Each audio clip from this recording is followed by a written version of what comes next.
آج لوگ کہتے ہیں کہ میرے لیے صرف اللہ کافی ہے۔ اوکے، ٹھیک ہو گیا، اگر ایسا ہی ہے تو کیوں حضرت موسیٰ علیہ السلام کو حضرت ہارون کی ضرورت پڑی؟ نبی دو جہاں صلی اللہ علیہ وسلم کو کیوں حضرت عمر کی ضرورت پڑی، حضرت ابوبکر صدیق کی ضرورت پڑی؟ اگر کوئی شخص ایسا ہے جس کے ساتھ آپ اپنے دل کی بات کہہ سکتے ہیں، وہ آپ کی مدد کے لیے آ رہا ہے، وہ جب آپ پکارتے ہیں وہ آپ کی طرف آتا ہے، آپ کی مدد کرتا ہے، تو وہ انڈائریکٹلی اللہ ہی کی مدد ہے، اللہ ہی آپ کی مدد کر رہا ہے، کیونکہ اللہ نے اس کے دل میں آپ کی محبت ڈالی اور وہ آپ کی مدد کے لیے دوڑتا ہے۔ تو اصل میں یہ اللہ ہی کی طرف سے مدد ہے۔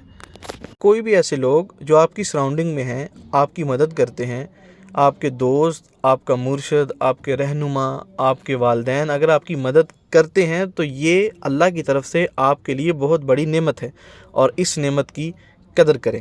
اور اللہ قرآن میں فرماتا ہے جو بندوں کا شکر ادا نہیں کرتا وہ اللہ کا شکر ادا نہیں کر سکتا۔